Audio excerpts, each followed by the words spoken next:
welcome to Coffee and Football, presented by John Donovan and Longhorn Wealth Management Group. I'm your host, Blake Monroe, where I'm joined daily by Bobby Burton and Jerry Hamilton, who's holding up some Manscaped products. Look, Texas broke out the brooms and the 5.0, the handyman, the 9.0, the 87.0, things that haven't even been invented yet.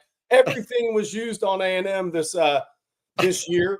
3-0 baseball, 2-1 basketball, 1-0 football, 13-4 all sports. I mean, nobody can get Manscaped anymore because Texas fans broke them all out on the Aggies this year. They're out of stock forever, I think. I would say they're bald. They got that Army cut on the core over there in Aggie land this weekend. I've heard it's also A&M's also bought up all the Joy Mode. There's none left. They're out. Joy Mode has nothing left to send anymore. So all the products are gone, guys. In all seriousness, Texas won 3 straight one-run games over Texas A&M over the weekend. The Texas pitching staff, Blake, is just on fire right now. Phenomenal. A&M was – what were they averaging per game runs coming into this series? And then all of a sudden, Texas just got there. And this was out without the number one starter who went out who's gone for the season now. I mean, the Texas pitching staff, Jim Schlossnagle, Max Wiener, those guys are doing a great job with Texas pitching right now. Longhorns just one thing after another right now, just on fire. They have a 5-game lead in the conference with 9 games to play. They are 19-2 in conference, guys. That's just ridiculous.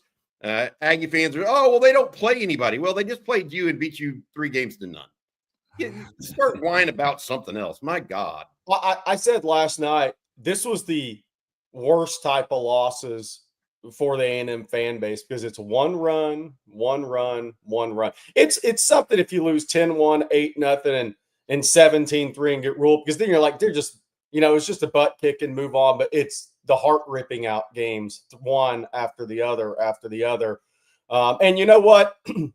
I got to say, I think it's pretty funny. It's great for Schloss because you know what? When people go from kissing your ass to character assassinating you when you leave, the sweetest revenge is sweeping their ass. Without a doubt.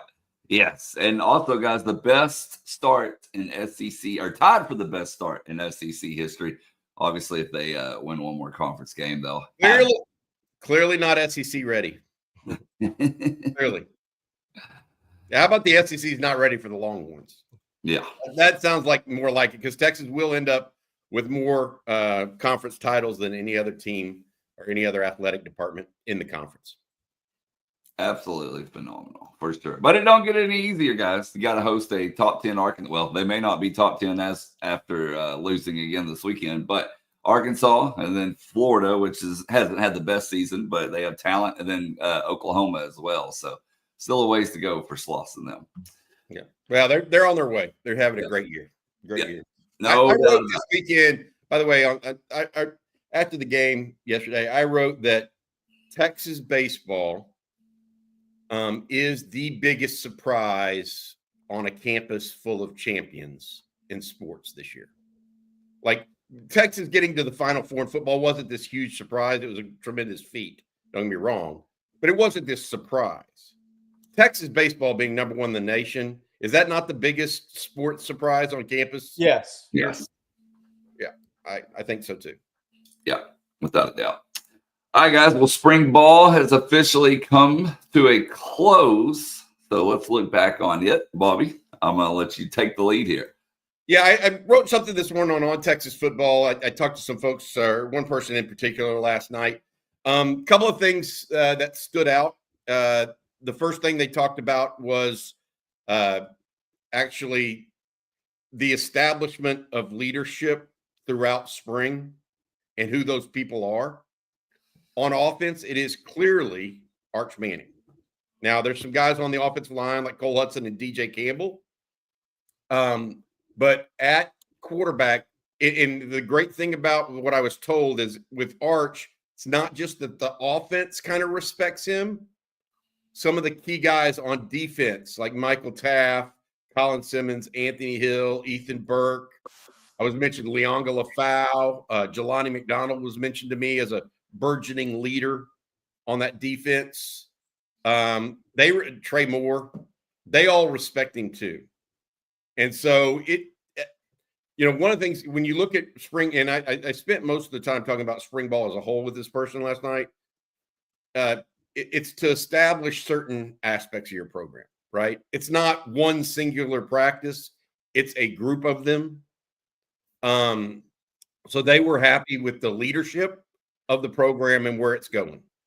They feel like they've got guys in place that will lead internally. Because remember, that was the culture that Sark wanted to build, is that when you lose guys, you lose 12 guys in the NFL draft. Congrats to all the Longhorns, by the way, that went this weekend. You want to be able to replace them and just have a vicious cycle of that sort of thing. And they've got that going now. And I think they will continue that with these guys into next year. The other thing I was talking that we were talking about is is there any position that you felt like was still going forward? One, they said the offensive line was maturing. They felt like it had a good second half of camp. They think that there's still some tinkering left to do in the secondary. It's not set. And then they really, they gave Sark, this person gave Sark some credit for his style of practice and pacing. Said, look, all of our injuries occurred early in camp. Almost all of them occurred really early in camp. And he goes, the thing that people don't realize is that, we graduate a lot, but all of these players, the young players from last year that were freshmen, now sophomores, and sophomores now juniors, he said, people don't realize 16 weeks is a lot of practice for those guys. Like, it's not just, and I know that sounds weird, but it is a big deal when you're sitting there looking at 16 weeks of practice plus a full year. And it's not 16 weeks. It's actually 20 weeks if you count all the off weeks in between, plus another 4 weeks of camp. Some of these guys in high school that are coming in, the most they've ever practiced is 12 weeks in a season. Now they're going to 24 essentially. And so Sark's pacing of practice, they felt in the idea of OTAs made a lot of sense to them. And not to go out there and just kill each other from the get-go, et cetera. The pacing of it was smart by the head coach at the University of Texas. Yeah, I'll tell you some of the things I heard over the weekend. Golly, and I hate to say it, but it's what this person absolutely knows. Made a prediction that some talented offensive linemen, Trevor Gooseby, Brandon Baker says consistency is getting better in finishing blocks. I think that's key second half of spring for him. Somebody made a prediction that Nick Brooks will be the highest drafted lineman in the program. And I was kind of taken aback, and but it falls into what we're hearing. The guy's had a not good, pretty great spring for a first-year guy that just enrolled. I heard Lance Jackson's name mentioned along with Justice Terry. That's by a couple of people and one that goes up against him. So that Lance Jackson is got a bright future. Heard Cade Phillips again, his upside. Zealous Hicks. The freshman class got a lot of chatter over the weekend. A lot of chatter over the weekend. So, there was a little more QB run out of Arch Saturday. And I don't think that's a staple, and it's not what you're going to see. But I think, look, this is what spring practice is, right, Bobby? And Brian Wingo was mentioned by a couple of recruits. We asked those guys, hey, who stood out to you guys? Because some of these kids, they know names, but they hadn't seen these kids. One said Alex January, a defensive lineman, said Alex January really stood out. And the overall is, look, there's work to be done. There's no finished products. You got to keep getting better. Yeah. We can say it all the coach speak we want here too. But the fact is, Texas is really, really talented. And I think the big takeaway is that freshman class. They're getting, Bobby, there's a lot of noise with those guys for how early this is now. A lot.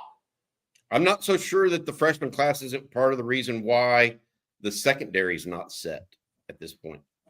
Yeah. Grayson Littleton had a really Grayson good Littleton. spring. Great spring. Yeah. Yeah. No.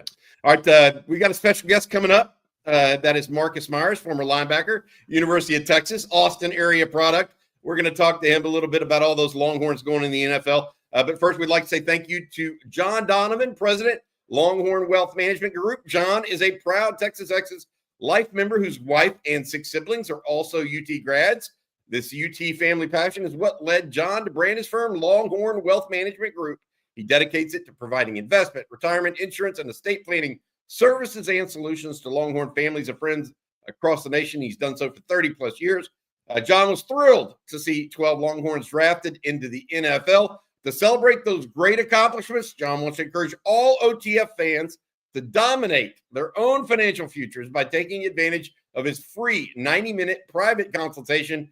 John's offering every OTF fan to show how working with a financial planner like John can help you maximize your wealth, minimize your taxes, and ensure your legacy. Call John and the Longhorn Wealth Team, 972-707-4900, or go online, www.longhornwealth.net, to schedule your free 90-minute private consultation with John today. Hookham, he also wants to say congrats to all those undrafted free agents that were picked up over the weekend as well. Jake Majors, including going to the Buccaneers.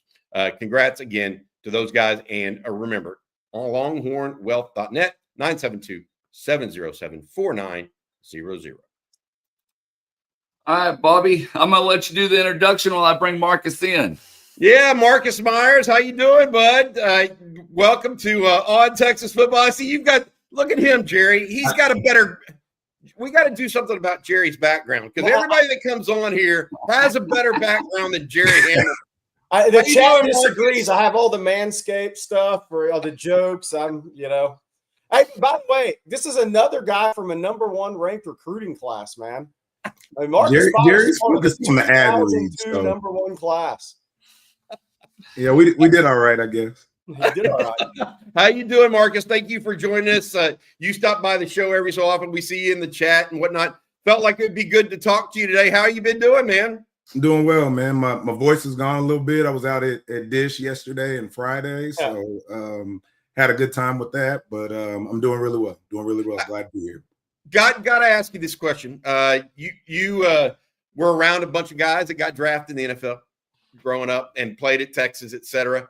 When you, as a former player, look at what Steve Sarkisian's done with the program in 2 consecutive years, with 11 draft picks in 2024, now 12 this year, what are your thoughts? I mean, is this, like, you've been on the sideline, you know what it's supposed to look like, right? Is he got it? It's kind of clear to us, but what are your thoughts on it?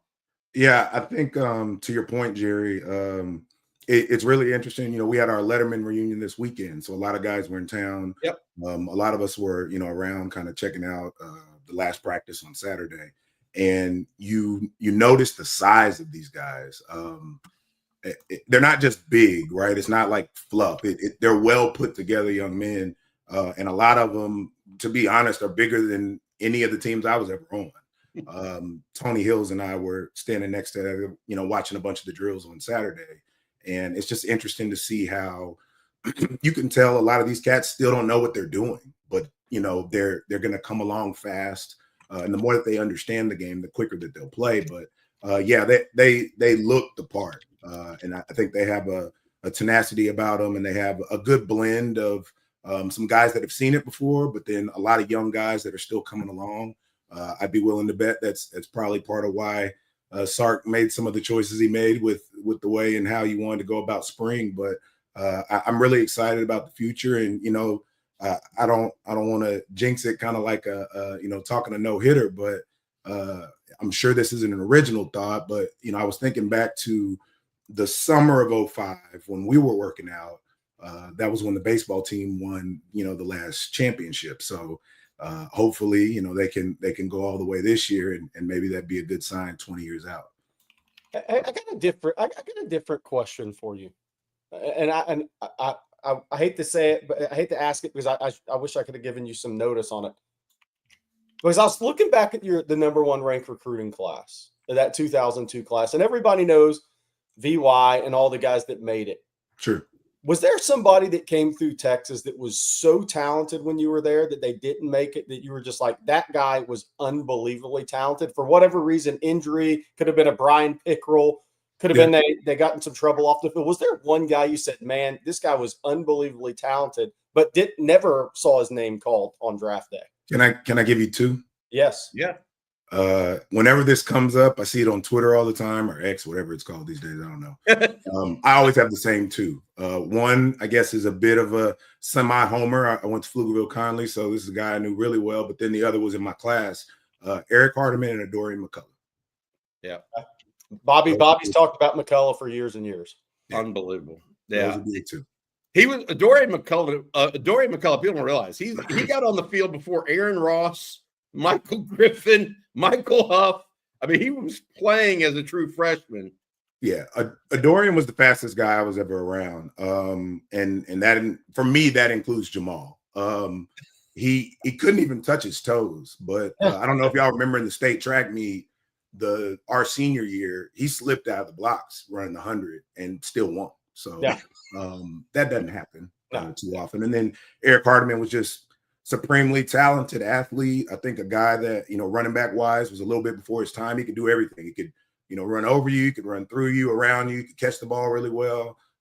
Stuff just didn't pan out, but he was one of the most talented guys I'd ever been around. Marcus, you talk about that and y'all's run and what y'all were able to do at Texas. You see a lot of that. I know you guys went and would y'all go the Letterman do Top Golf on Friday, then went to a baseball game, got to see a little bit of practice. What are you guys up to? Like, I looked at your LinkedIn. I didn't really get a chance to talk to you. Tell people what you're up to these days and what some of your former teammates are up to as well. Yeah, absolutely, man. So excuse me, I moved back to Austin in 2017. I had been living in the Dallas area, had been working in the defense space for a while. When I moved back to Austin in 2017, been working in the tech space since then. And so, recently left the role I was in and kind of, working to figure out what I'm doing now or what I want to do next. And I think what's cool about it is you see all these different guys in different spaces. And it's really funny to kind of look back on what we were doing, when we were running around on campus and what we've developed into now. Went to a Round Rock Express game in the middle of last week. And when I'm walking into Salt Lick right over there to grab something to eat, first person I see is Dustin Mish, right? So you just randomly bump into guys, and then there's, some guys you try and stay in contact with. And another thing I also thought was really telling too about not only our class, but the guys around that time, but our coaches was, I watched that third and Longhorn interview with Coach Brown. And he talked about, how he still has guys, call him and that kind of thing. He's not lying. I was really curious. I would see him on social media a lot, especially on Facebook. If I would post my nieces or something, he would always respond. And I'm thinking is this really Coach running this? And I messaged him one time. I left him my number. He didn't respond to the message, but then a couple hours later, I get this phone call from a number I don't see, and it's him. So, I had a chance to kind of talk to him about some stuff and try to navigate some things. So yeah, it's been a cool process, being this far removed from school and just, getting to, try to stay in contact with the guys as much as you can, but everybody has lives and a bunch of stuff that they have going on. So, I'm doing that. I also have a investment group that I'm part of with a couple of my buddies. And one of the, places we invested in is the Reserve, which is a wine bar on East Austin that Jeremy Hill started with a couple of guys that he went to school with. So we all try to keep it in the family as best we can. Let me ask you this, y'all. That's awesome to hear, because I like guys that are still in the community and hanging out and making that deal. The pride.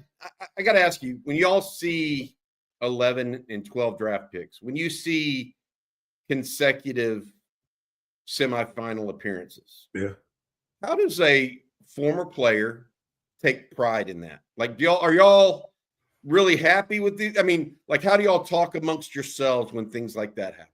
Yeah, I mean, we had a dark period in there, right, where it was kind of tough. I couldn't brag as much. One of my best friends went to Baylor and played ball there, and there was a period of time where he was talking noise to me all the time, and it's well, first of all, y'all never beat us when we played, but they had a stretch, right, where they had a run, and so it was it was tough because we do take a lot of pride. I mean, you can see behind me, I got Longhorn stuff everywhere.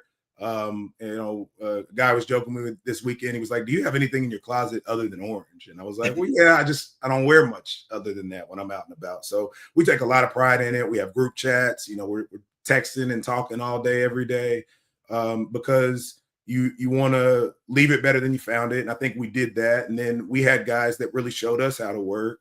I think I heard y'all talking a little bit about Sims. Well, my freshman year when I came in, Chris Sims and Corey Reddings were seniors. So, like, if you're thinking about the guys that you would learn from, the Rod Babers of the world and that type of thing, we learned, from the best. And so it means a lot to us.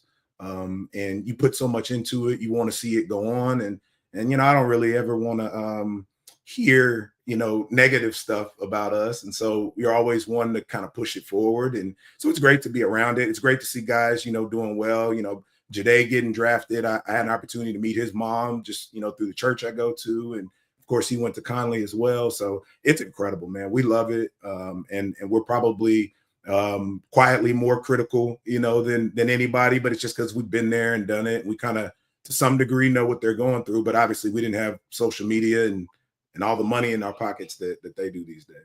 Hey, first off, I got to say your shoe game's impressive. Sark would be impressed with that.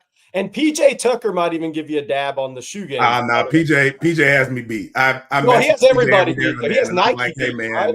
Send something my way. Like, what are we doing here? But yeah, I'm a bit of a sneakerhead. Yeah, it's a good look. Hey, so I wanted to ask you this because I think sometimes I fail to ask some of the guys who are retired, not playing anymore. What did you first love about football when you first started playing? And what made it, this is what I want to do? What do you miss most about it? What I first loved was just the competition. My dad played football at Texas Tech. He was running back there in the 70s. And then one of my mom's best friends, her husband's Lawrence Sampleton. So, like, I think between the two of them, I had really good role models. I had really good people that I looked up to. And I just enjoyed the sport, man. Like, I was a kid. You're always outside. We would, be riding bikes or going to the parks, going to the east side and playing basketball at Rosewood and Givens Park and stuff like that. So it was just a competition. And then when I ended up being a good sized kid. So as I grew up, I could legally go out and kind of work out some frustrations without getting in any trouble. And then the stuff that I remember the most, man, I mean, obviously we, played in some great games, but it's the guys. It was the camaraderie we had in the locker room. All the stories I probably can't tell, that kind of thing. It's just you go through those years of your life and you don't appreciate it the way you probably should in the moment because you're a kid. You're just trying to figure it out. Your head's swimming. But the further removed you get from it, the better you understand. Like it was something special, and especially for our time, the campus was on fire, right? We had basketball, baseball. Everybody was kind of rolling back then. So that's probably what I miss, just being around the fellas, probably the stuff that didn't really football related. So stuff maybe you felt a little bit this weekend. Oh yeah, absolutely. Yeah. And it's cool, whenever you get back with folks, and then especially these days, you get to connect with the other generations, right? You hear their stories. We're at Top Golf on Friday morning, spent a lot of time around Dusty Renfro. So me, him, and Aaron Harris are sitting there talking about, the defenses that he was in and the differences between Makovic and then, what he experienced under Bull Reese versus us our freshman year. So it's one of those, just like nostalgia things that, again, in the moment, you don't really think through it, but the further you get away from it, you're like, damn, I wish I could get back to that because those were some of the best times. That's great stuff. Marcus Myers. Follow Marcus on Twitter at marcusmyers.com. Marcus, thanks so much, buddy, and we appreciate you. And you gotta let me come visit that shoe collection. Hey, man, anytime you're in town, give me a holler. Wait, I got one question left. Bobby Bertronic, one of our great people in our chat and on TexasFootball.com. Yes, who was the best golfer? Who impressed you at Top Golf, man? Who can swing it? You got to answer that one. It's got to be Shipley, man, if he was there. He wasn't in. He wasn't in that morning. Richmond McGee actually has a really good swing. I could see that. Kickers. Richmond has a really good swing. Makes sense. Yeah. All right, bud. Be good. Thanks, Marcus. You have a good one, dude. Welcome Horns, man. Thanks. Good stuff. Just good. I mean, I'm just telling you, Texas is and I'm sure it's like this at other places too, but Texas just has a large amount of good people that they've produced. And contribute to society and just good guys. You know, they like each other. They're teammates. They've had good times together.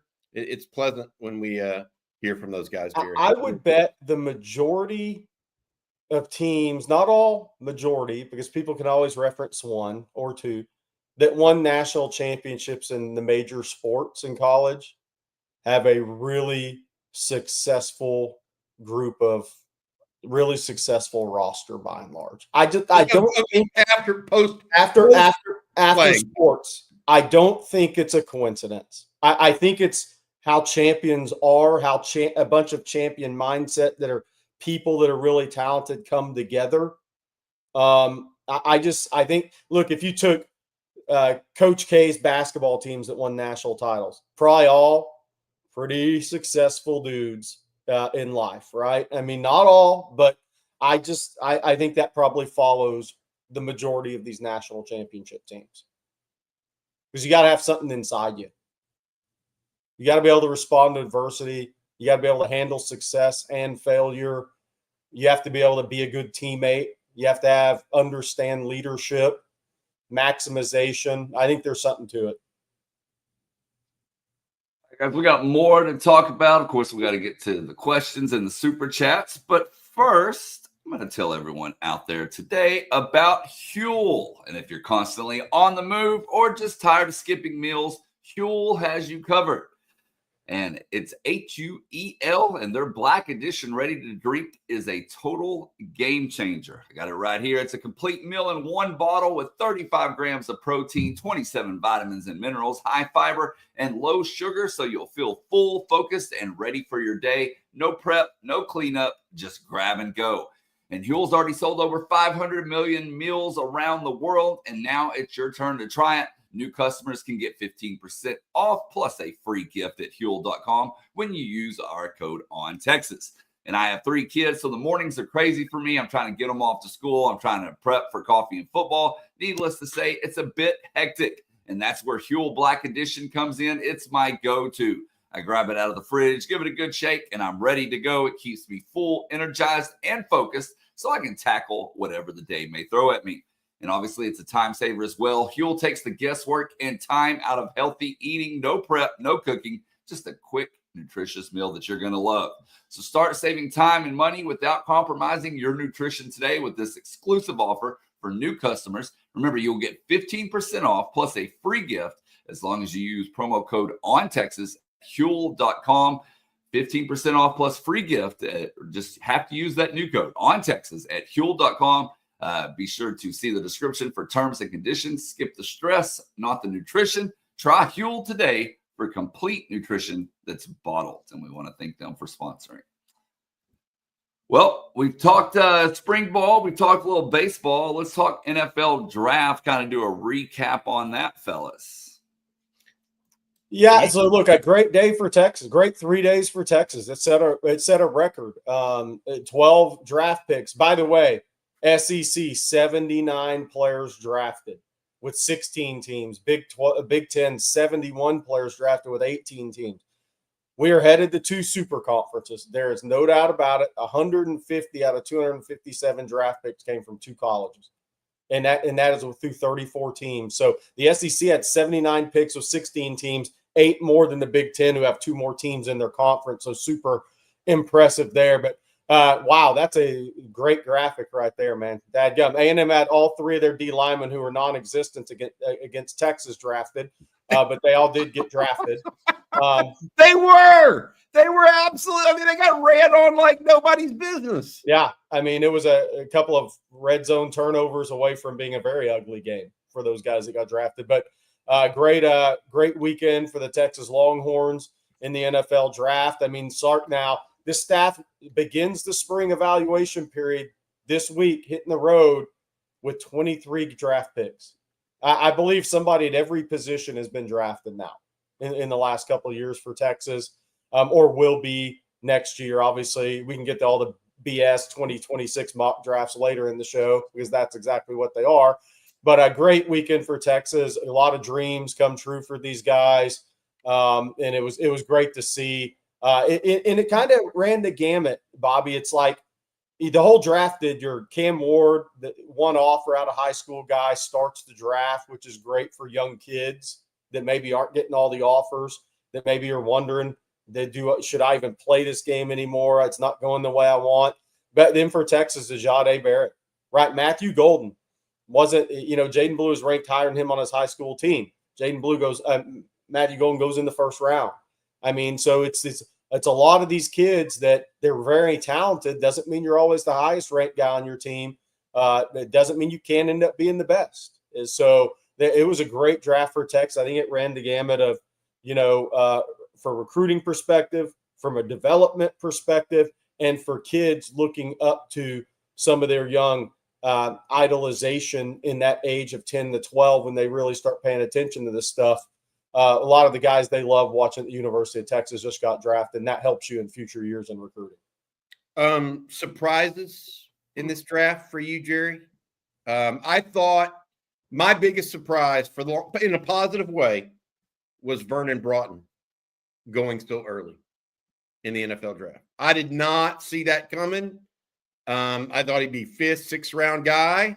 But Bo Davis of the Saints believed in the guy he coached for 3 years. Yep, had him for 3 years. So that was a big piece of it. I thought that was very interesting that happened. That's when you get back, Bobby. That's when it gets back to all it takes is one. That was Bo Davis telling his management, "I've coached this guy for 3 years. He can really help us." That's the all it takes is one. What we always say in the draft, right? To go higher than expected. Yep. Good for him. I was very, very happy for him. The Jake Majors going to the Bucks. Everybody knows about the draft picks, I hope. If we need to recount those, I guess we can and probably should. But Jake Majors goes to the Bucks. Silas Bolden, by the way, got a $205,000 guaranteed contract to go to the Vikings. So good for him. Gavin Holmes, the backup corner, is signed with the Lions. So he's going to take his speed and see what he can do with the Lions. David Benda, who has been a team player throughout his career at the University of Texas, has signed with the Tennessee Titans. I think has anybody seen if Mo Blackwell signed anywhere yet? I'm not sure if he has, but if somebody has that in the chat, would you please pass that along? Because rooting for Mo to have at least sure sounds like Silas Bolden's in the plans as a punt and kick returner for somebody. Yeah, at 205. I mean, that's more than a 7th round pick gets from a guarantee perspective. Yeah, I think. So Keaton Crawford, also the former Longhorn, in the 7th round out of Nevada. So congrats to him as well. But all in all, just a successful draft. People are asking how many are going to be drafted next year. That's a good question. I think it depends on how many go pro. Guys like Trevor Gooseby is a great example where, and I will say this for Trevor Gooseby, Jerry. Cam Williams is a cautionary tale at some level for a Trevor Gooseby. And only 1 year starting experience. If Cam Williams would have had 2 years of starting experience and then had an injury, he would have gone higher than the 5th round. But with only 1 year starting experience and an injury, it doesn't work that way. And so a little bit of a cautionary tale for guys that may want to go a year early. I kind of come out with all kids, whether it's Tyron Ingram, Dawkins, whoever, that's a Georgia fan. I mean, man, if you want to go live your dream, go live your dream. You still, with the one thing I'll say that's going to change, like the argument's always been, well, you get NIL, so you should just stay. With the salary cap going up $50 million, the contracts for all the way down pretty much went up $800,000 a year. So like 2 years ago, even if you're a 5th or 6th round pick, your contract just went up $800,000. And so you're getting a 5th round picks contracts are now over $5 million. A 4th round pick, a 6th round picks are now between $4.5 million. I mean, those guys are still making life-changing money. And if you've already made $1 million in NIL in college, if you want to go live your dream, I get both sides of the argument. I get Bobby's point. I get the kids' part too. It's like if the NFL salary caps are going to keep going higher and higher because of TV money, always the common thought for people is, well, NIL, you should just stay and take your NIL. I think they're just kind of zipping past that in a weird way too. Well, here's the problem with what you're saying, though, Jerry. But some guys want to get going on their second contract and bet on themselves. Okay, that's fine, but it's not guaranteed money after the second round. Correct. I mean, there's no guarantee. If you're a fifth round pick, what do you like 60% of fifth round picks make the team? It ain't a lot. I mean, it's not 100%.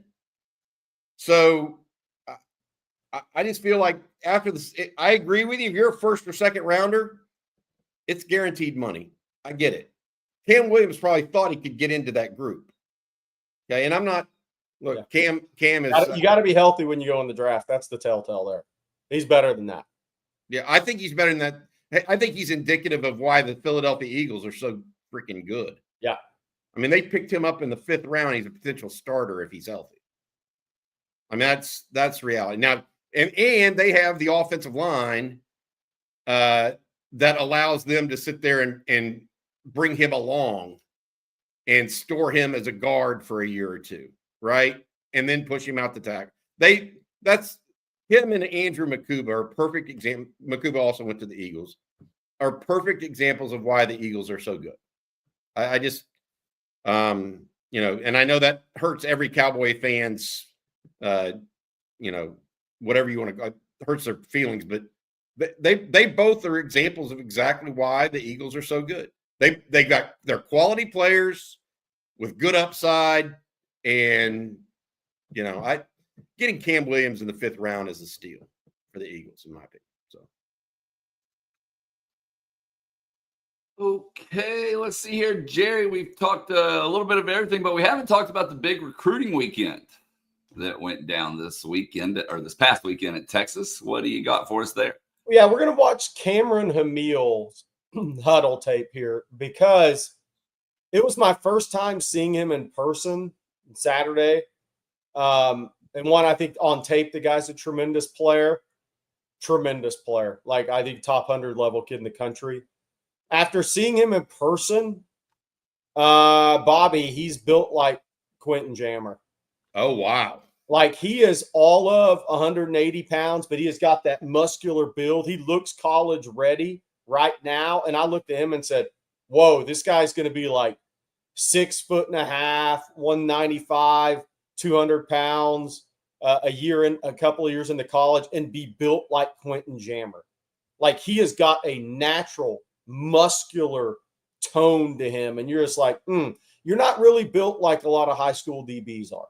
And then, because when you watch the tape, you see the physicality, you see his playing strength, aside from the quickness and all the things he brings to the table. But when I saw him in person, I was like, this dude is really naturally put together, strong, gonna look a lot like Quentin Jammer.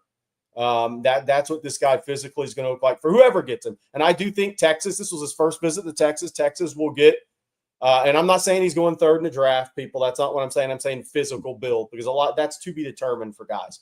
But look, Texas will get an official visit. You see him playing a lot of nickel. That's what he wants to play. And that he talked about, this is who he watched in the practice with the nickels. Texas is talking nickel. They're probably also talking some corner to him. Texas will get an official visit. Right now, the competition is Oregon, Penn State, Arizona State. He's from Fort Wayne, Indiana, moved down to Goodyear, Arizona last year before the season. But a guy that, of all the guys that were really impressive physically, because of his position, I was really taken aback by the way he looked and where he can go from a frame standpoint. And I was like, that's why he's such a physical player and has such contact power for a defensive back, because he is really strong. He is like that play right there. He is a really strong player. Well, it's interesting, Jerry, because with all of the defensive linemen that we're in, including some of the nation's very best, you chose a defensive back to highlight today. I think that speaks to itself. I will add this. He will, if he reminds you of Quentin Jammer, I think Dwayne Aquina will be smiling because Dwayne Aquina still calls Quentin Jammer maybe the best press corner he's ever had. So just that natural strength really matters. Yeah. Some other things. Living rent free mentions Devon Benjamin intrigues me with his versatility and talent. I think he is an absolute stud after talking to him. The media gaggle, we all talked to him. But I was also told something that of all the defensive backs Texas has had through in the Sark era, he was the most impressive on the whiteboard. Just going through plays, coverages, explaining it, the communication, and talking to him, it's easy to see. He has got and I'm not, again, the players are different, but he's got a Jamie French personality and an ability to communicate with you. And it's easy to see why that's kind of what we were told is Devon Benjamin, and that guy just jumps to the top of a defensive backboard. When you go in there and you're that far ahead of the game as a young kid, he's a 27 reclass to 26 on the board as a DB as a young player. That's rare. So really talented guy. Obviously, huge competition for him. I mean, Texas is right there, and they're going to get a June OV. Oregon, USC, Ohio State, they're all players. I mean, this is going to be a battle royale. D lineman Kendall Gerville, extremely impressive physically, as you'd expect. Texas will be in that battle with Georgia and Florida. I know there's reports, hey, this guy almost committed. I don't buy it. There's a lot of NIL chatter going around right now. These processes are going to continue through the June official visits. Then it gets real in June, leading into their decisions in July and in August before the senior season starts. But Emmanuel Ruffin out of Bessemer City said he'll schedule official visit, really good physically. Vodney Cleveland, a D lineman from Birmingham Parker, looked really good physically. He already has a June OV set. So Brett Colajay being back on campus, the guard from Denver, and now at IMG is of note to me with Toa Katoa off the board now. Where will things go with Colajay? But all in all, tremendous group of players and talent on campus. And Texas is, as you'd expect, it's Texas. And the energy, I said last night, the energy around the university, around the football stadium, the baseball field, the football facility, the fan day, it was next level stuff when a kid's on campus for the first time.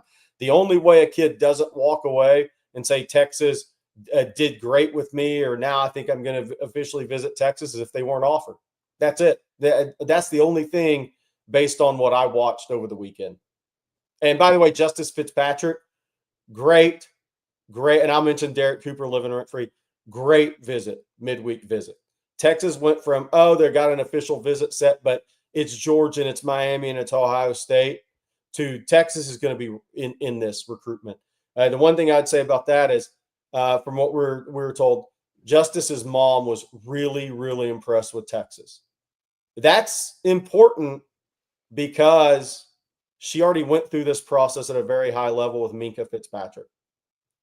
He goes to Alabama to play for Nick Saban and Kirby Smart at the time. That's why Georgia is a tough out with Justice Fitzpatrick, by the way, because Kirby was the primary recruiter in that and has known the family for years now. But that doesn't mean they're absolutely going to win it either. But that the mom thought Texas did an unbelievable job, that says something for what Texas is doing, because she's been through this war before in recruiting. Derek Cooper looked awesome physically. The 5-star running back, we have him ranked as a 5-star. Everybody else needs to get with the program. Out of Chaminade Madonna, tremendous, I think, prospect. Looked really good physically now. He's that typical Florida kid, man. I mean, like, they don't have the setup that Texas and Georgia does. When these guys get to college, their bodies blow up. He's a legit 6'1" and change, probably 200, 205 pounds. That dude's going to be 215, 220. But Texas will get an official visit. Let's see how much he shuffles them around. Sark doesn't love the midweek June OVs. We'll see if he shuffles anything around. But again, Georgia, a serious player in Miami. Ohio State, they're the main players in that. Georgia, he's been committed there. Then he's decommitted, been back on campus multiple times since he decommitted. So Georgia's been recruiting the kid for years, but Texas is going to be right there. So they've had 2 really good weekends in April, a few midweeks sprinkled in there. I just posted kind of a best class scenario on TexasFootball.com this morning to kind of look at how some things could play out positionally with some guys. I think Texas is in position again for another top 5 class, maybe top 3 class. All that depends on where kids are ranked at the end of the day. But Texas had a great April as far as getting kids on campus for the first time, getting some official visits set up, making some moves with guys, and setting their board up to where come July, you're not going to get them all, but even if you get one of 2 guys, you're building another great class. I think they've set themselves up with depth of class possibilities, and now that's before the spring evaluation period, Bobby. Texas staff will be on the road. Will be on the road evaluating guys. I don't think we've seen the last offer in this 26 class or the last official visit set. I'll say that. I want to add a couple things. One, Devon Benjamin is another guy in the secondary, Jerry, that took a midweek visit, right? Yeah, he's ended up staying 3 days instead of 1.5. And so that's a guy that Texas at safety is really identified and starred. So that's one more to watch. I did make a mistake earlier, and somebody texted me, and I want to say I apologize for that. And I'm going to put a scroll up here. Cam Williams did not go in the 5th round, Jerry. He went in the 6th. Yeah. And so that's my mistake. I said that incorrectly. I'm going to put up on a scroll here for everybody where everybody got drafted so that everybody can see that as we talk a little bit more about some other stuff going on as well. And I know, Blake, you've got an advertisement we need to get to. So I'll bring this back and let you do your ad first, and then we'll get that scroll completely working for everybody. Sounds good. That's correct, Bobby. I need to let everyone know about Mito Pure made by Timeline. And if you work out, it's a supplement you're going to want to add to your daily regimen because it supports your health at the foundation by encouraging cellular renewal. Even if you don't work out, you need to add Mito Pure to your daily routine as it's a precise dose of the rare postbiotic urolithin A. And it works by promoting an essential cellular cleanup process that clears out your cell's battery packs. And that's a lot. There's a lot of products out there that claim to make you stronger, that claim to pack on muscle, but Timeline's Mito Pure is shown to deliver double-digit increases in muscle strength and endurance without a change in exercise. They don't just claim it, they deliver on it. And I can tell you that I personally love it because I recover much more quickly from my workouts. I can tell a tremendous difference with it. I also have more energy because of it, which is, well, an added bonus in my book. Mito Pure is the research-backed innovation that unlocks your fullest potential. Awaken the strength, power, and resilience already in you with the first and only supplement that's clinically proven to rejuvenate health at the cellular level. And right now, Timeline's offering 10% off your order of Mito Pure. Just go to timeline.com/ontexas. That's Timeline, TIMELINE.com/ontexas. Okay, fellas. Well, we have a lot of questions, a lot of super chats that we need to get into. So we're going to jump head first into some of those super chats. And Seth here, his super chat is going back to y'all's conversation with Marcus Meyer. Seth said, Ramont Taylor, as a senior in high school, RT had the best long jump of all amateurs. He also made the state 100 meter as a junior and a senior. Plus, homie shut down Kendrick Perkins. I don't think he did that alone. Okay. I know I saw Kendrick Perkins play a lot in high school. That's kind of, Well, Ramont's was what 6 foot and Kendrick Perkins like 6'11". Yeah. I and guess 240 and 250. I do bet that he could deny that Ramont's would successfully deny a entry pass to Kendrick Perkins, given Ramont's springiness, I guess is the best way to put it. But that was you mentioned that, and Seth mentions that because when we were talking to Marcus Myers earlier, and we talked about a couple of guys that had a lot of talent that just didn't make it. Dorian McCullough and Eric Hardiman came up. Ramont Taylor would certainly be in that category as well as a guy that was extremely talented and just had some things fall the wrong way a little bit for him. Some of that is of his own accord, obviously. I want to hit something before we go to something else on Derek Cooper. a lot of recruiters or recruiting services list Derek Cooper as an athlete. Yeah, they're wrong, but it's okay because the guy early on played a lot of safety. And hasn't carried the football a lot. Everybody recruiting him is a running back coach. Yeah. And then Brooklyn actually put this up when Marcus was here, but just wanted to say thank you for your super chat because we didn't get to thank you. So we appreciate that. And Jeff Carey, we appreciate you. He says, what round was Rod B drafted and how long did Rod play in the NFL?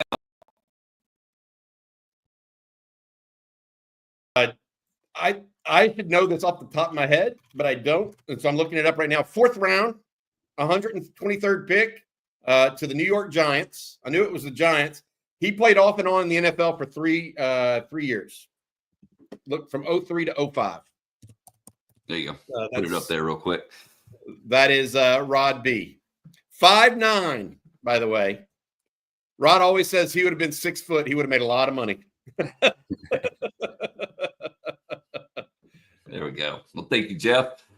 And let's move on to the next one here. We'll go from Jeff to Jack. Jack says that Des Bryant said that Quinn is better than Tua and will eventually excel at Miami. Here's the reality. I don't know how well Des Bryant can evaluate quarterbacks, but he did say that. I saw the tweet. Let's talk a little bit about Quinn's drop and what all that means. First of all, Jerry was there with me. The 2024 Texas Pro Day, Mike McDaniel, the Miami Dolphins coach, was there. Quinn was extraordinarily impressive that day. I don't know that the Dolphins were thinking they were going to go quarterback in this draft. But when Quinn was available in the 7th round, I think McDaniel made a call and said, let's give this guy a shot. I do think that there are aspects of McDaniel's offense that fit Quinn and is very similar to what Steve Sarkisian does, because Sark really tries to prioritize getting his guys the ball in space and somewhat quickly. And that is what Quinn does well, in my opinion. He hits them on target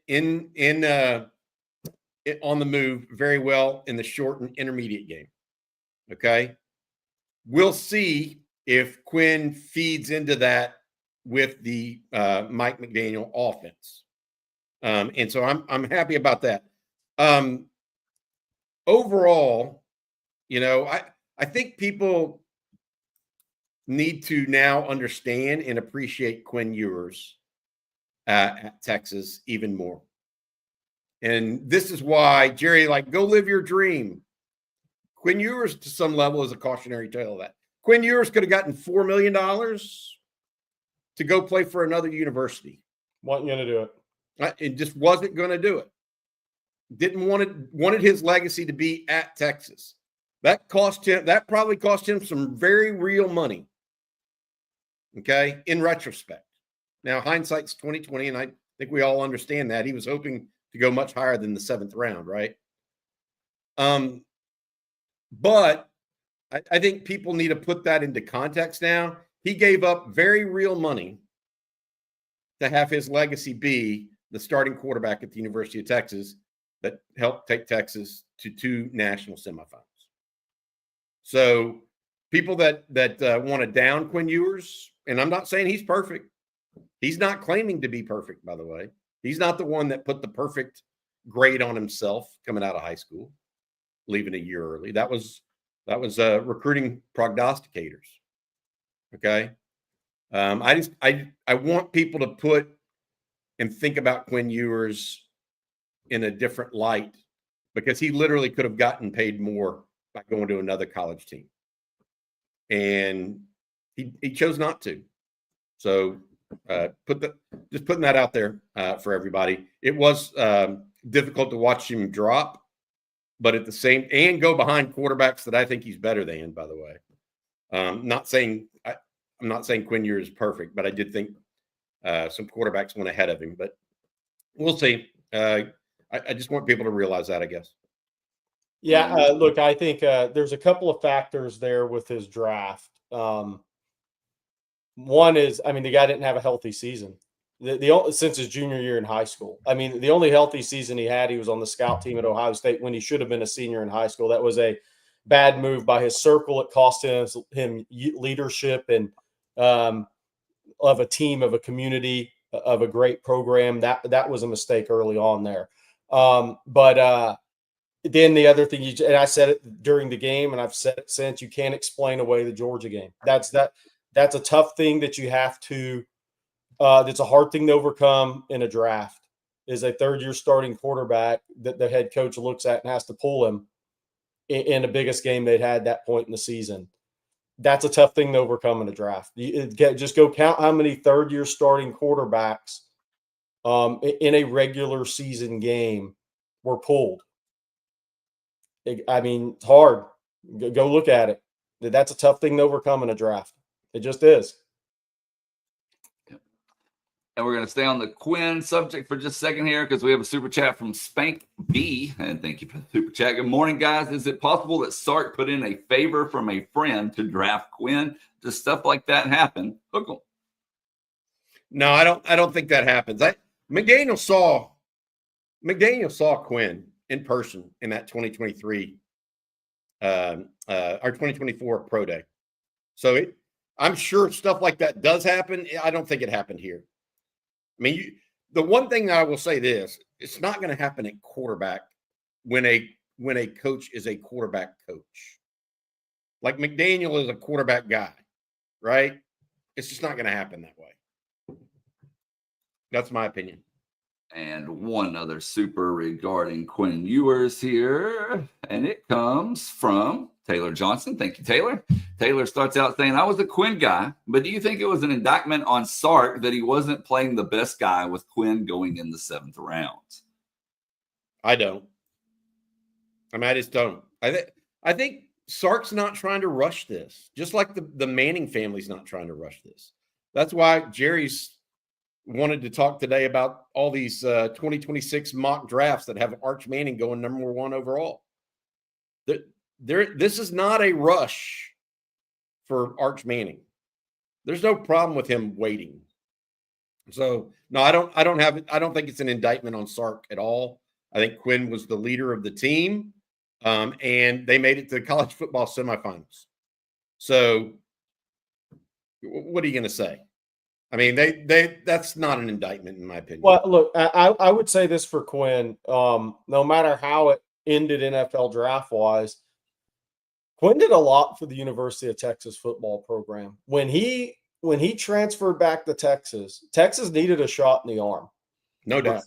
Recruiting wise, quarterback wise, program wise. I mean, we weren't far removed from 5-7 and giving up 57 points at home to Kansas.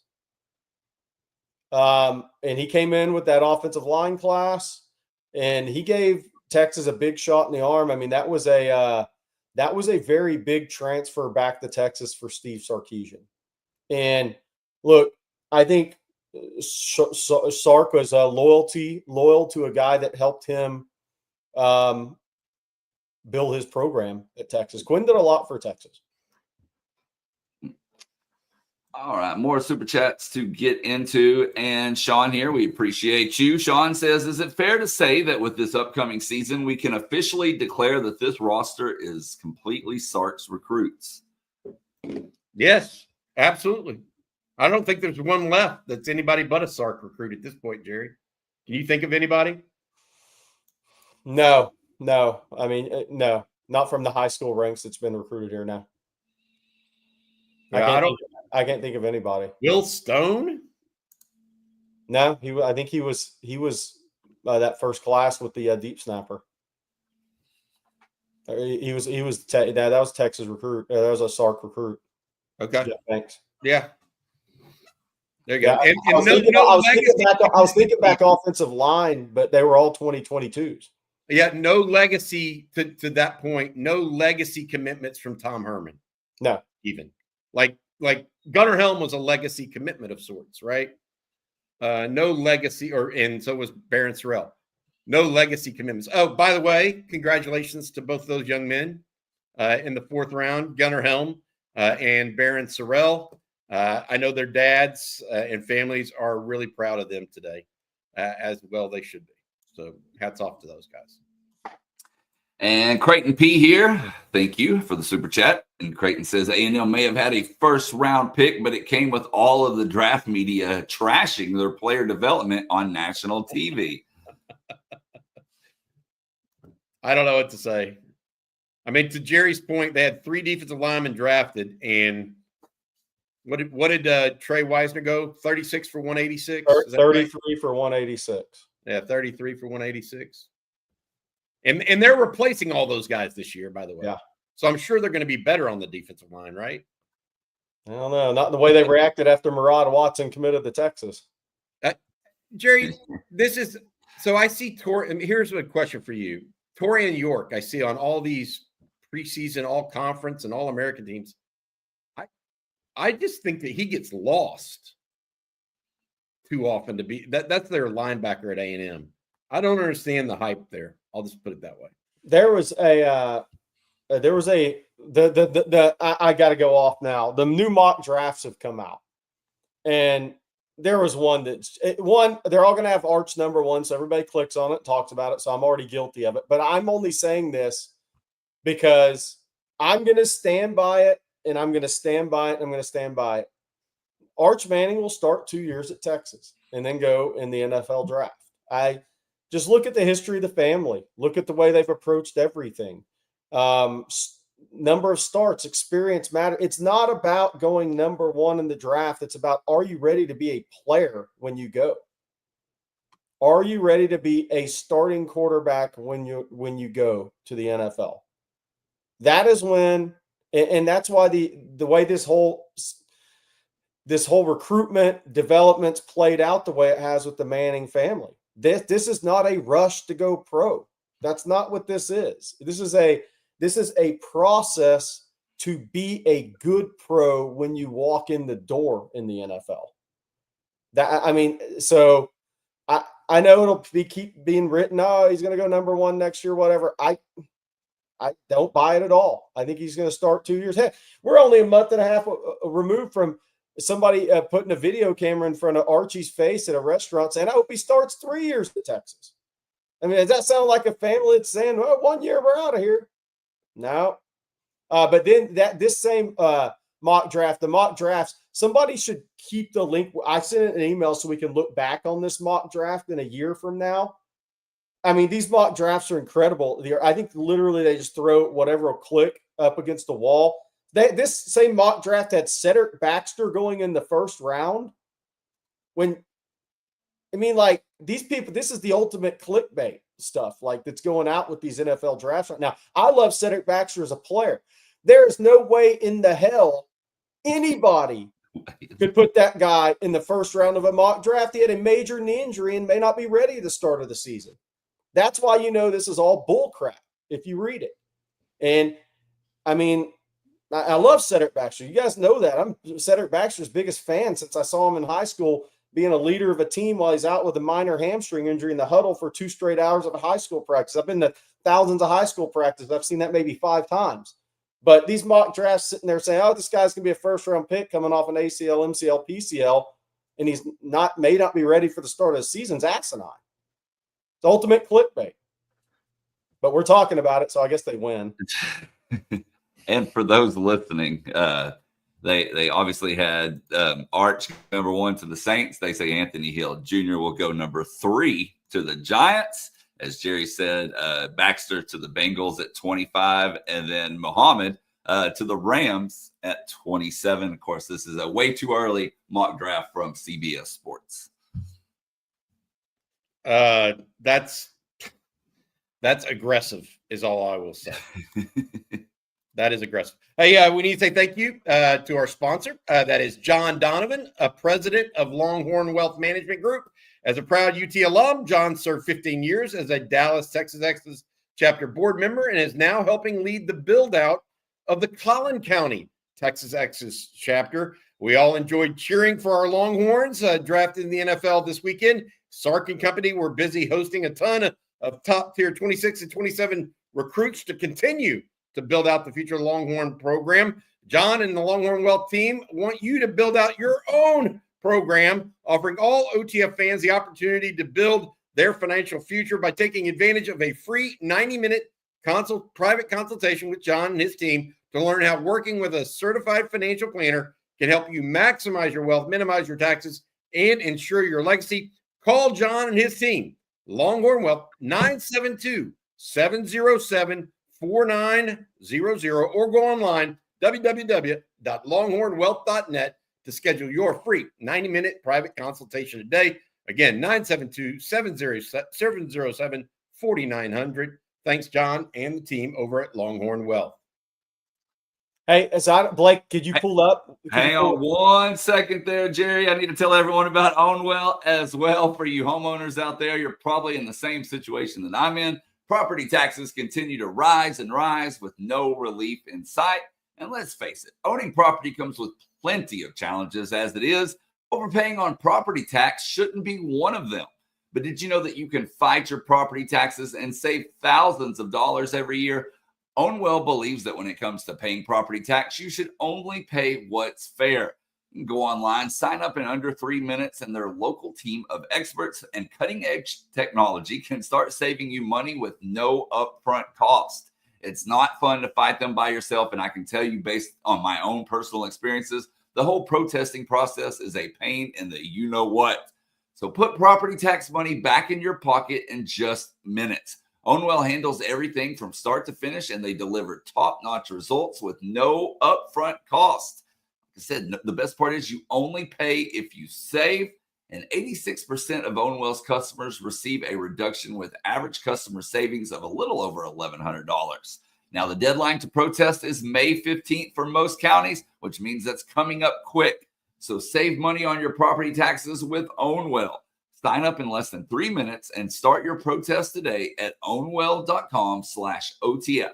That's OwnWell, OWNWELL.com/OTF.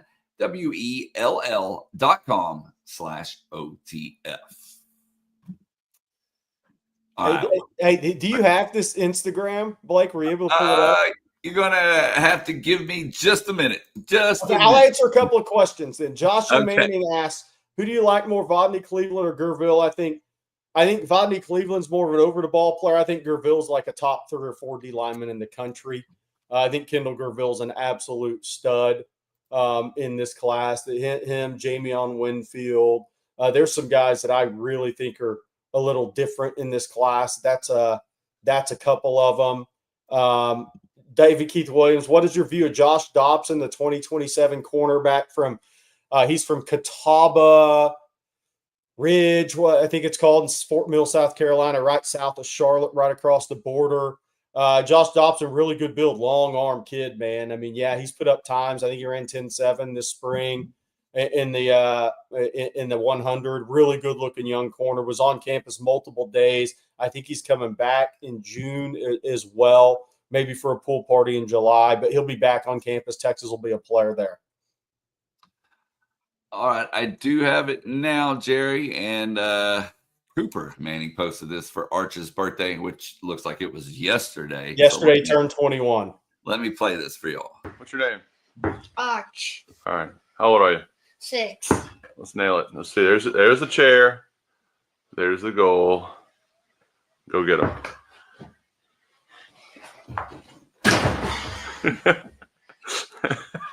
Maybe a sign of his athleticism at an early age, by the way. That may have been a sign he was a little more athletic than Eli and Peyton, because I think both of them would have tripped over the chair and fallen into the door. I swear to you, I thought you were going to play the video, Jerry, that's, where he says, I've always wanted to be a Longhorn. No, Jerry wanted to show off Arch's athleticism. Peyton would have fallen headfirst into the door. That was his recruit film right there. Oh. Peyton would have enlarged his forehead. Yeah. Eli would have said, I'm not doing that, and thrown the ball and walked away. I love it. Good stuff. Good stuff. Oh, man. We got more super chats to get to. We're going to start with this one from Trey Hicks. And thank you, Trey. Trey says, I was there on Saturday. Yelled hook on the Blake. It made my day. 2 takeaways. CB99 and JT15 are scary human beings. And I was blown away by the class of these young men. All respectful to my wife and kids. Great role models. Love you guys. Thank you so much for that. Blake, you were at that. Tell folks a little bit about the atmosphere this weekend, because you went to the baseball game on Saturday. I heard the crowd. I did not go to the baseball game. I heard the crowds were outstanding all weekend long. I think it set a record of some sort for a 3-game series, right? Yeah, that is correct. I think it was 23,680. I posted it in the chat a little bit ago. But yeah, it was great. Went to Fan Fest as well. Hung out with Jerry and CJ a little bit before going down there as they were doing their recruiting thing, and then went over to Fan Fest. But a lot of people did not stand in the autograph line this time because it was wrapped around the building, outside of the building. It was long. Let me just say that. So I hope everybody in line got autographs that stood in that, because it was extremely long. But yeah, atmosphere was good. Atmosphere at the baseball game was outstanding. There were a lot of Aggies there, which was a little bit of a minus, but especially in my section anyway. I don't know about the rest of the ballpark. They should have been in line getting autographs for the Texas football team instead of going to the baseball Yeah, game. exactly. They'd But have got more out of the weekend. Despite their annoying tendencies, it was an outstanding atmosphere. We had a lot of fun, man. Of course, it's always good to see Texas get the win there against A&M for sure. But no, a lot of fun this weekend over in Austin, no doubt about it. Splendid Daddy, formerly Sugar Daddy, says Bill Belichick has the best pick of the draft. That's got to be an inside joke. I know where he's going with this, and I'm not commenting. I think. Okay. I don't know. I don't understand. That's got to be an inside joke, and I'm not inside on that. Is it the 60 Minutes interview that apparently Bill Belichick was on 60 Minutes last night? I think Sugar Daddy may have been referencing his 24-year-old girlfriend. Oh, there you go. Well, I'm with you, Bobby. I was out of the loop as well. By the way, one of the funniest Instagrams you've seen in months was when Bill Belichick was on spring break in Jupiter Beach doing yoga with his 24-year-old girlfriend. If you haven't looked that up on Instagram, go have at it, chat. Y'all have fun with that. It's pretty funny. I just have no interest in Bill Belichick's girlfriends. I got to be honest. I don't follow that sort of thing. It's just not my. I don't know. I don't get the fascination. I'll just put it that way. All right, KD35, I am the best. Thank you for your super chat. We appreciate you. And KD says that first Bama game gave Quinn looked like a first rounder, no doubt. But after the Turner hit, do you feel he was never the same quarterback again and something changed? At times he looked great, but never fully consistent as we all expected. Great question. Jerry and I talked a little bit about this. I do think the injury changed his trepidation in the pocket. It's the first time he'd been really injured from a pocket issue. But I will say this about that Bama game. Bama was playing straight man. Yes. And just daring Texas to beat them in man. Okay. And Texas was beating them in man. After that, Quinn saw a crap load of zone, 3 high safety. Teams decided, okay, we're just not going to challenge the young man that way. And started playing some junk coverages against him. And that, combined with the injury, combined with some lack of pocket awareness, I think, maybe stunted Quinn Ewers' development. Development's not the right word. Productivity. Stunted his productivity, especially in that first year. Yeah, so I think with athletes, consistent injuries affect you, right? Year after year, you get hurt, right? Year after year, and I think that's true with any athlete, man. And Quinn has had a lot of them. He's started his junior year in high school. And he's had work through a lot of injuries, and I do think that affects you. But I will say this. I mean, at the same time, look, with him, I mean, if he's not jump roping every day in the offseason, I don't know what to say, man. Like, this has got to be fast twitch stuff for him. This has got to be twitchy. Because in the NFL, if your feet don't react to sudden movement and your peripherals closing when the walls are closing in, you will not make it in the NFL. It won't happen. If you can't move to evade rush, whether that's in a pocket or outside of a pocket, good luck making it in the league, man. I'd be doing jump rope stuff every day, multiple times a day as part of my routine. Boxing, karate, whatever. I'd be doing something twitch movement every single day as part of my main part of my routine and workouts if I were him. It's just me. And we got a couple more super chats to close the day on. It's 420 somewhere. Thank you. And 420 somewhere says, congrats to all the Longhorns that are getting to live their dream, especially Baron Sorrell going to Green Bay and staying all weekend just to get drafted. He loves the game and just wants to get the opportunity to play. Great story. Yeah. 2 Longhorns going to Green Bay, by the way. Both in town for the draft. Matthew Golden in the first round. And then Barron in the fourth. That's indicative of a guy that just loves football. I mean, and loves and wants to be around the game as much as possible. It's one of the reasons why he is who he is. It's one of the reasons he got drafted in the 4th round. Jerry, what true story?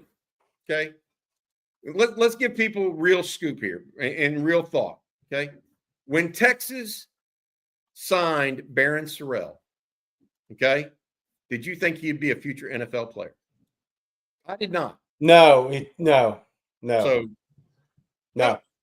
you knew he was intelligent as all get out because he was a Northwestern commit that backed out of that and went to Texas. So look, okay, this guy's a very intelligent human being.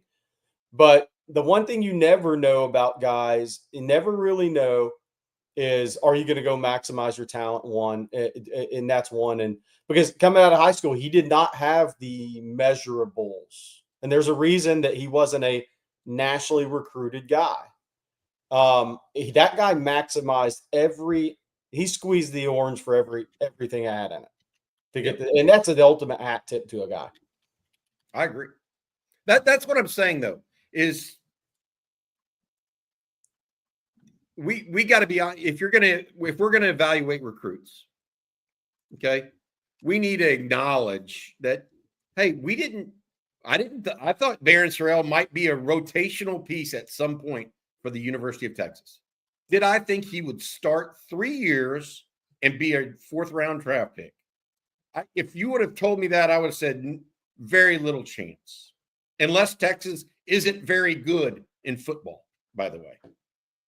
You know, which under Tom Herman, when he first committed, that was a good question, right? So I love it. I think it's a great story, not only that he was there, but I think his entire football career at Texas has been a great story. Yeah. From the very outset. And you take some people take the bull by the horns. And one of my prevailing thoughts is for this Texas team next year, because we seem to always talk about how much talent replaces talent, but the biggest thing, and I think Texas has really good leadership, but here's the one thing that this Texas team, no matter how talented they are, is going to have to prove. The Baron Sorrells of the world, those guys handled adversity really well. They went through it early on in Texas. They learned how to deal with it, and then it made it easy. Look, they were around for the rough spots early on with Sark, and they grew with the program. And a guy like Baron Sorrell is your battle through adversity. He's your Roshan Johnson type of guy. Battle through adversity. It wasn't always pretty. You stay with it. You maximize everything you have. And if you maximize everything you have and you see it on the field, then what are you doing when nobody's watching? You're doing everything and those are the favorite players of a coaching staff. Who's going to be those players for this team? Because you have a lot more highly recruited guys, but who's going to be that guy? To me, when the adversity hits, and it will next season, A lot of those guys are gone. So who that still has to be proven out no matter how talented any team is. That could be Nick Saban's great teams or whatnot. They all talk about the same thing is who are those guys when adversity hits, they're going to pull us through adversity as a team. Barron Sorrell was one of the tremendous guys at that, in my opinion. Gunnar Helm, when with Texas, you think he's going to be an NFL player, Jerry? No, neither did anybody that recruited him. Right. Well, some people were hopeful that if they recruit him, but my point being, another guy that just kept after it. Those are the guys that they talk about rebuilding the culture. Those are the guys that did it. It's not just the Jahdae Barrons that end up first round picks or Kelvin Banks. It's that supporting cast. Hey, look, Texas had a lot of those guys, and so we're picking out just a couple, but 12 guys drafted, 23 in the last 2 years. That's been the best 2-year run of Texas, I think, in history. It's the best in the nation in the last 2 years of any college program. Sark made a comment. I don't know if y'all caught this yesterday or not, Jerry. When Sark started at Texas, there were 28 Longhorns in the NFL. 28 Longhorns in the NFL. In the last 2 drafts, they've had 23 players picked, not including undrafted free agents. So, I mean, they're doing something right now on the 40 acres. Yeah. By the way, I had to do the research because somebody I'm not Seth. I'm not calling you out, but you made me look up the Ozan Belton basketball game that year. And Kendrick Perkins had 25 points, 8 rebounds, and 5 blocks. I mean, if that's getting shut down, that's a hell of a. I mean, just saying. Ozan won 52-37. Perk had 25, 8, and 5 blocks. I mean, so a 6-foot guy is never going to stop a 6'11" first-round pick. I love it. Not happening. Sorry. I love it. We got one other super chat this morning. This one from Lee Barden. Lee says, Blake, are there plans to expand or renew Disch-Falk Stadium? Has CDC said anything about it? Schloss made a point of leaving Aggieland due to Bluebell Park renewal not moving fast enough. I actually asked about this a couple of months ago and was told there's no plans to expand it as of now. Bobby, you may know something different than I do. The only change I think that they're looking at is with the actual grass versus turf, and figuring that out, which is still a couple years away from my understanding. And then as far as Schloss leaving Aggieland, that's part of the equation there, but I can promise you he is very happy in Austin. So having talked to CDC about this on the record, he and Schloss are going to talk about this after the season.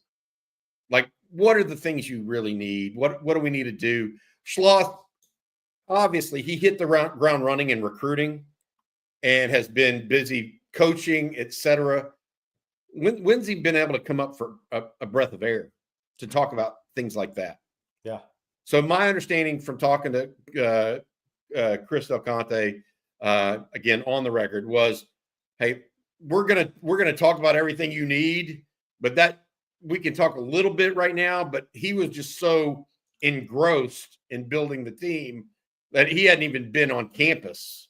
He's still only 10 months into being on campus, and so much of that revolved around actually getting the team up and going, recruiting, all that sort of stuff, because he was behind the 8 ball moving over from one program to another. And so my understanding was that a lot of that conversation was actually going to get, kind of taken care of after the season.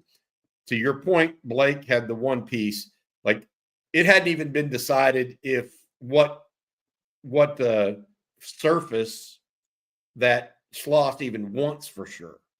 Now, we think it's going to be grass, but there's been no marching orders, so to speak, for CDC to go out and acquire or do whatever Schloss wants done. But I do think that CDC, as is customary for him, he always says it, my job as AD is to give those guys everything they need to be the best program so that they have no excuses and they can go out and perform to the best of their ability. And that's his job as an AD, and I'm sure he'll live up to that. Hey, I want to bring something up real quick, but this is actually really cool, and I got a message for Alpio. VC says, part of another #1 recruiting class, and Matt Brown. Jerry Kendrick Perkins Jr. is watching live right now in my classroom. Hey, Perk Jr., look, I just want to tell you this. Russ Springman was the assistant at Texas, the same guy that recruited DJ Augustine Durant, all those guys. He said, you need to go to Ozan and see this freshman kid. Texas is already recruiting him. And Perk Jr., when I went down there and saw your dad, he was one of the most impressive kids at that age I'd seen. And I want to tell you, this is what made your dad really good, in my opinion, is who went on to have a great career in the NBA, is he wasn't the best, highest jumping guy. He wasn't the quickest guy, but he was really big. He played as hard as he possibly could, and he was very physical. And Andre Butte was his coach. When I played at Friendswood, we went up against Butte when he was at Port Arthur Lincoln. Great high school basketball coach. But your dad was one tough, physical basketball player. And he had to be, because at 6'11", those guys are you're going to have 3 hanging on you all the time. They're going to try to hit you below the waist. But your dad did it the right way. As a non-great athlete, he out-physical people. He played harder than everybody else did. And the guy wanted to win. He was a winner, man. Too. Smart player. Went straight to the NBA. Yep. Out of high school. And people said, oh, don't do that. I don't think he should do that. Don't think he's one of those guys that probably shouldn't go straight to the NBA. He went and did it, and it worked out really well for him. So. Yeah, that dude played hard. All right. And MP Houston, I put yours up at the beginning of the show, but never got a chance to say thank you for your super chat. And MP said coffee and Aggie tears. Blake, you're muted. Hook 'em. So we appreciate that. And I drank a couple of Aggie tears there, I think. Let's see here. We got time for one more question. So let's go with a football related one. And Jerry, something that's been asked a lot in the chat. Todd Lacey, for example, can we expect any commitment announcements for Texas in the next few weeks? I think, look, I'm kind of the same. I think Texas could get a few guys in the boat right now, but they still want to take visits, and Sark's just not going to go down that path. I think Sark, when you commit, he's like, look, why commit in late April or mid-April or early May when you're just going to go turn around and take 5 official visits in June, late May and June. Bobby, I know you concur with that. It's just there's guys Texas leads for. Now, the other part of that is we're waiting on a house settlement, which may or may not come. You have NIL, real discussions are just getting underway in a lot of these recruitments. Sark's not ever going to lead with NIL first in recruiting. So there's a lot of things at play. And then I think you also have the spring evaluation period. I think Texas has a great group of kids that are going to officially visit and that they're in on, and probably they can get in on some others. But I think they want to evaluate these guys all the way through, no matter if you're ranked 27th in the country or 50th at the country in the same position. I think they want to evaluate these guys, Bobby, all the way through the official visits with the families and get as much time as possible to make the best decisions they can make, with the understanding they still won't win all the battles. There's some they'll lose, but they're positioned so well with so many talented guys, and they're in a position where they can be very thorough. They don't have to. They're not in the race to get all these guys committed, especially when guys are just going to want to turn around and take official visits after. I think it's timing. I think it is where now we're going to be in that 1 to 2 month, actually more like 45 days, where Texas is also going to be out on the road. I think in looking at new players, I think that it's more about lining up the dominoes for June, to Jerry's point, right? That's what Jerry's really kind of describing is, okay, we know June is coming. It's more about that right now for them. I don't, and I will say this, I think Steve Sarkisian has always known this. What's the value of a commitment right now if a player is going to take other visits? Nothing. Exactly. Very, very little. Very, very little. And so if players intend to take other visits, is he really committed? You can say yes, but I think that's where Sark, he wants to make sure guys have taken their visits and this is a final decision. That's his goal. Because he ultimately, he recruits through the whistle for a reason. Yeah. Right? Because he knows until they sign the paperwork, it's not done. And so I think that I feel strongly that even if to Jerry's point, they're not really pushing these guys to commit right now. Because the value of it for them is very little. Texas isn't trying to quote unquote, like some people push guys to commit if they're trying to gain momentum in recruiting because they don't, maybe the what they're selling is not or Bobby, as you say, they lead with NIL first. Yeah, or they go NIL first. And so I just feel like, barring that, Texas is playing the long game. And they can. Yeah, they can. They've proven they can. Hey, I want to respond to a couple of questions here, a couple of good ones. Leonard Cliff, how do you feel about the receiver 2027 Antavius Ellis Crowley? I'm glad you asked that because, we talked 2026. So a lot of times we don't hit 2027s. We spoke with Antavius Ellis out of Crowley, 2027 receiver, very talented kid. He was extremely impressive. That is an intelligent, very mature kid. Every campus he goes on, the colleges, even the ones that haven't offered, they're probably going to offer him because that guy came across as very mature, very intelligent. And when you come across like that at an early age and you're talented, colleges are going to really, really like the everything about you.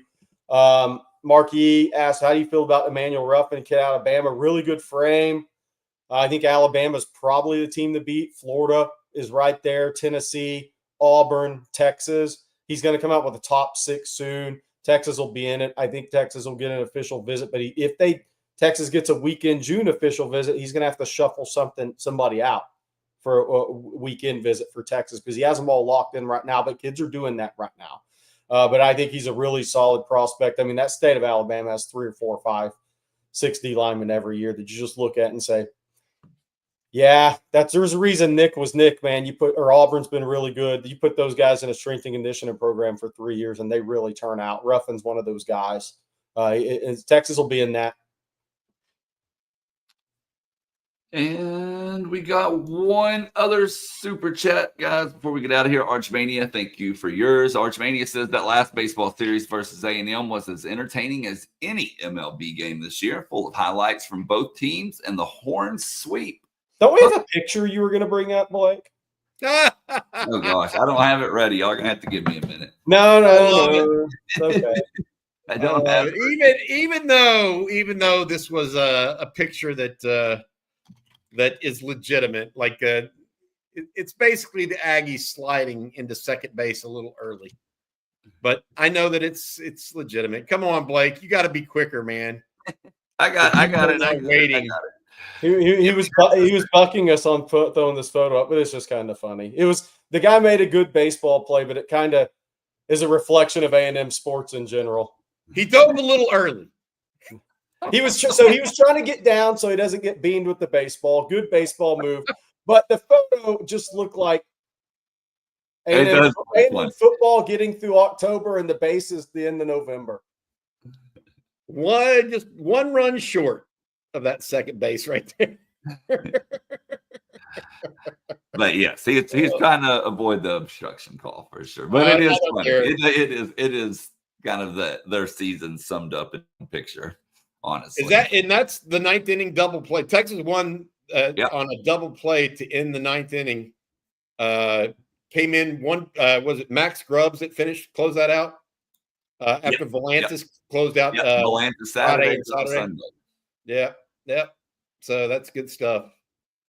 Oh, good start to the week. 12 Longhorns drafted, sweeping the Aggies. What else happened that was good? Not good on softball. Not good on softball. Anyways. Yeah, for sure. All right, guys. Well, that's going to do it for today's episode of Coffee and Football presented by John Donovan and Longhorn Wealth Management Group. I want to thank them along with Huel, Timeline, and Ownwell, all for sponsoring today's show. Of course, thank you all for tuning in as well and the support as we inch closer and closer to 80,000 subscribers, guys. That blows my mind. Bobby, speaking of subscribers and YouTube, what can people expect later today? Well, Jerry is getting ready to go over to the Houston Touchdown Club, I think, with Jeff Howe.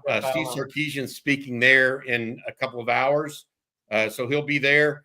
We'll have that. We'll have a Longhorn Weekly, as well as a couple of other pieces. The winning drive this afternoon starts at 3:15. Rod Babers, Bob Shipley, CJ Vogel. Tonight, Jerry and I taking your recruiting questions. So if you have recruiting questions, make sure you join us tonight on Talking Ball from 7 to 8 p.m. It's 420 somewhere, just into the super chat. He asked about Toa Katoa. Stop communication with Texas.